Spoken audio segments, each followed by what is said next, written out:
welcome back to Googie's Kitchen, and if you are new here then hello and welcome. My name's Alexis and I post 2 videos a week on a Tuesday and a Thursday at 7 AM.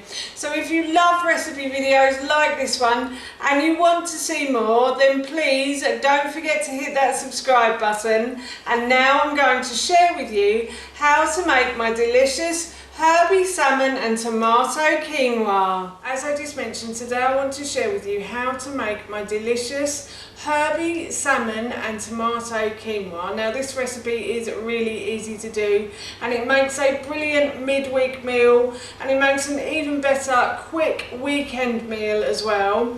It will feed a whole family or it will feed a single person as well. It's tasty, delicious and really nutritious as well, and I thought that I'd make it for dinner this evening, and obviously while I was making it I thought I'd share the recipe with you. So here is how to make my delicious Herby salmon and tomato quinoa. The first thing I'm going to do is preheat my oven to 200 degrees. While my oven's preheating, I'm going to marinate my fish. So what I've got here is the juice of 1 whole lime, and to that I'm going to add garlic. So in the original recipe this serves 4, but I'm serving this to 2 and a little one, but the little one probably won't want any of the marinade on his fish, so I'm just going to do it for 2 pieces. So I've got 1 clove of garlic, but in the original recipe I said 2, and also that's the juice of 1 whole lime as well.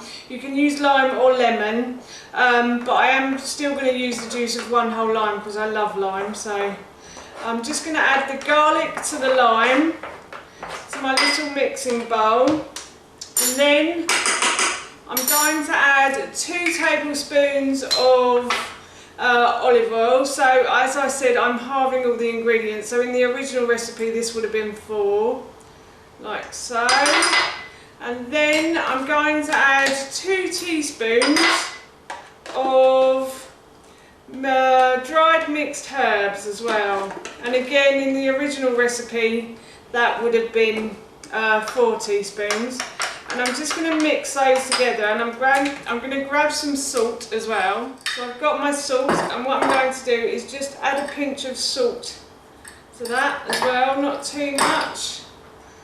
And then I'm going to move 1 piece away and move those 2 pieces closer together.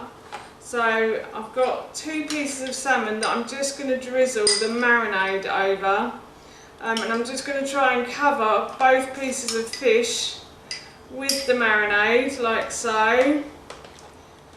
and try and spread it as evenly as I can across the top. And then once I've done that, I'm going to put the lid on this box, and I'm going to put this in the fridge while I go and cook my quinoa now. Now I'm going to make the tomato quinoa. So I've put a large pan and I'm going to put that onto a high heat. I'm going to add a bit of oil to the base of the pan, like so. And I'm going to spread the oil around the base of the pan with a plastic brush. You don't have to do this, you could just let it spread itself naturally. I just like to spread it around. I feel like an artist doing this. Not a piss artist, I promise.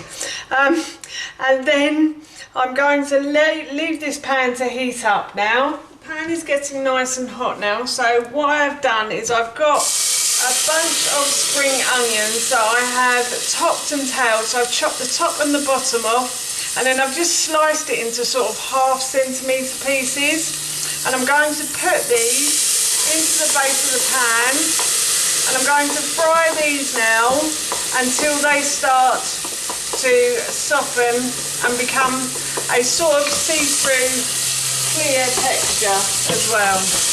The spring onions have started to soften, but they are starting to burn a little bit on the bottom of the pan. So I've just added a bit of water there to stop them from sticking. And now what I'm going to do is I'm going to add in my red pepper. So I have peeled, I haven't peeled. I have sliced the top off a red pepper, then I removed the core and the stalk, and I just simply sliced and diced the flesh. So I'm going to add this in, and I'm going to fry the diced pepper until it starts to sort of soften. Pepper does take a long time to soften, so if you get a bit impatient like me, then don't worry too much.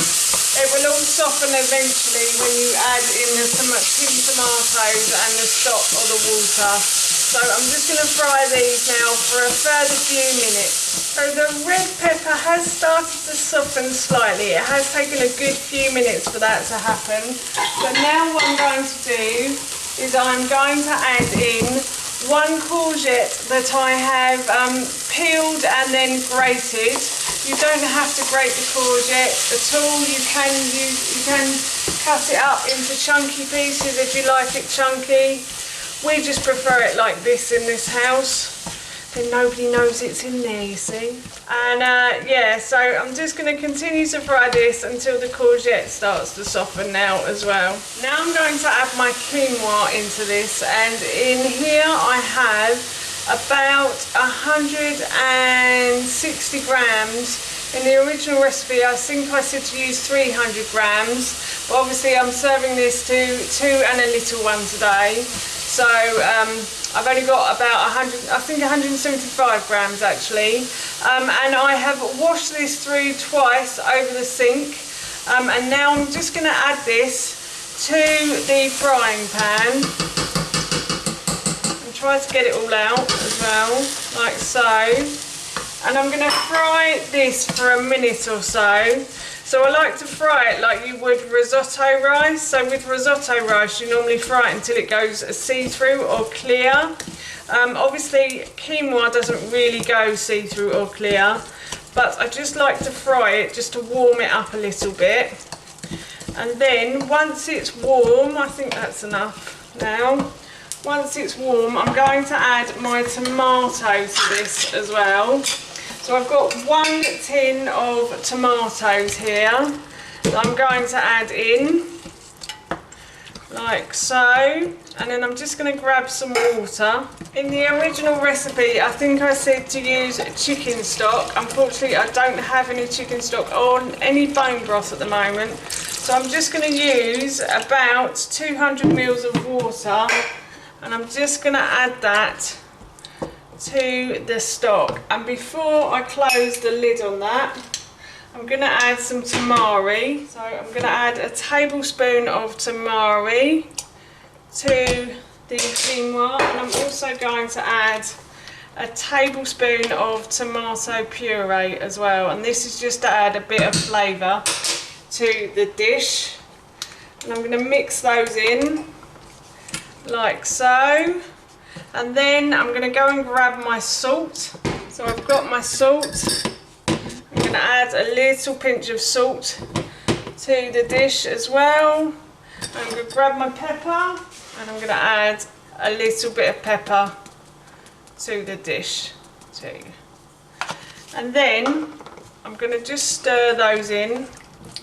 And I'm going to bring this to the boil now. And then I'll turn it down and I'll leave it to simmer.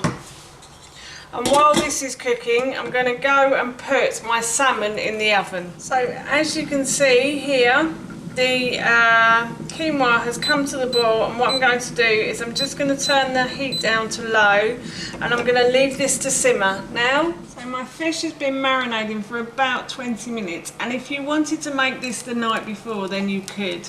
And you could leave it in the fridge overnight, so all you have to do is put it in the oven the next day. So now all I'm going to do is simply put this into my baking tray, which has been in the oven. You don't need to do that if you don't want to. And I'm just going to put this into the oven for 15 to 20 minutes now. So my quinoa is cooked, and the last thing I'm going to do is I'm just going to add a little bit of spinach to the quinoa rice. Just going to mix that in and let it wilt down, and that is the quinoa cooked. And my fish is also cooked, so I'm going to serve up now. That's that's how you make my delicious herby salmon and tomato quinoa, and that recipe I will link in the description box below for you. I'm off to enjoy this for my dinner now, so that's it from me. Thank you so much for watching. Please feel free to give me a big thumbs up if you enjoyed this video, and please feel free to leave any comments below, and please don't forget to hit that subscribe button. See you all soon. Bye.